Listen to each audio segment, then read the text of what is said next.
The doorbell rings. You weren't expecting anyone. Your stomach drops. Not because you're in danger, but because someone just crossed into your space without warning. And now you have to be a person when you weren't planning on it. Picture this. You're in your sweatpants, hair undone. The apartment's not dirty, but it's lived in. And now someone's at your door saying, "I was in the neighborhood," like that makes it okay.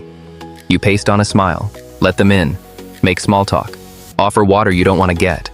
And the whole time, there's this scream building in your chest because your home was yours, and now it's been hijacked. By the time they leave, you don't feel relieved. You feel violated.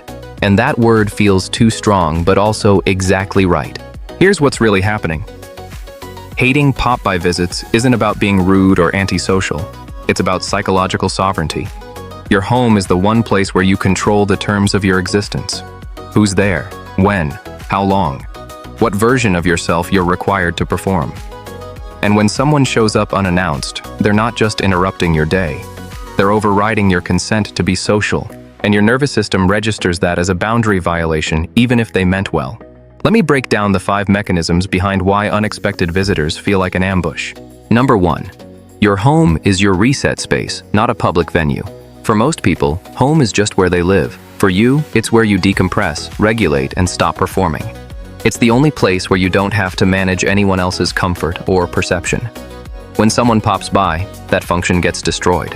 Suddenly, you're in host mode, smiling, engaging, pretending you're fine with this when every cell in your body is screaming, "Get out." You're not X, a bad friend or difficult person. You're Y, someone whose nervous system needs solitude to function. And unannounced visits don't just interrupt that, they erase it entirely. And here's where it gets deeper. Number 2. Pop-bys feel like a test you didn't study for. There's no time to prepare. No time to clean, to get dressed, to mentally gear up for interaction.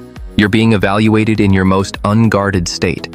And it feels like exposure, like they're seeing the real you, the one who doesn't have it together. And now you have to defend that version or scramble to hide it.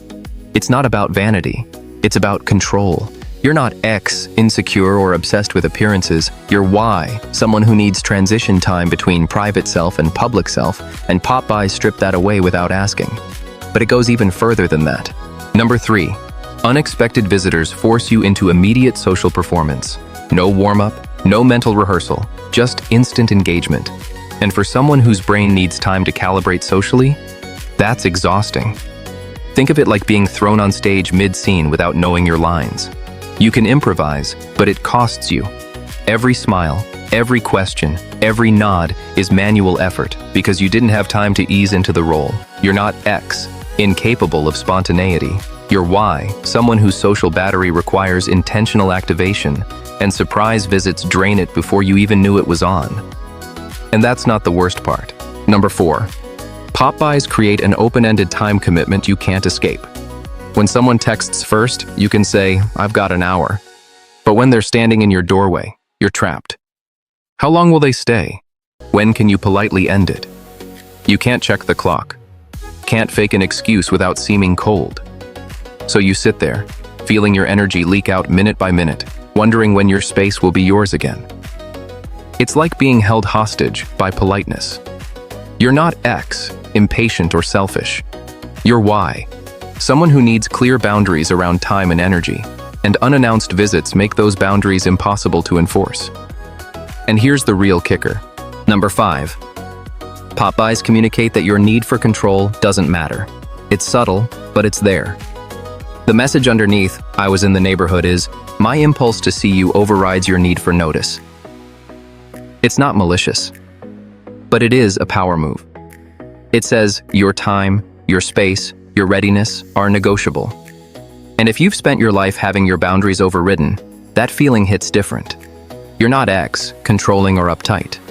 You're Y, someone who's learned that protecting your space is the only way to protect yourself. And pop-bys feel like an invasion because that's exactly what they are. And here's the beautiful contradiction. You're the same person who will drive across town to help a friend, who remembers birthdays, who shows up when it matters. But the idea of someone showing up unannounced makes your skin crawl. You're not cold, you're just boundaried. Your kindness has limits, and those limits are what keep you sane. Now, real talk. This can slide into isolation if you're not careful. If you never let anyone in, if the idea of any unplanned interaction sends you spiraling, if you're building walls so high no one can reach you, that's not boundaries. That's fear dressed up as self-protection. The difference? Boundaries are flexible. Fear is rigid.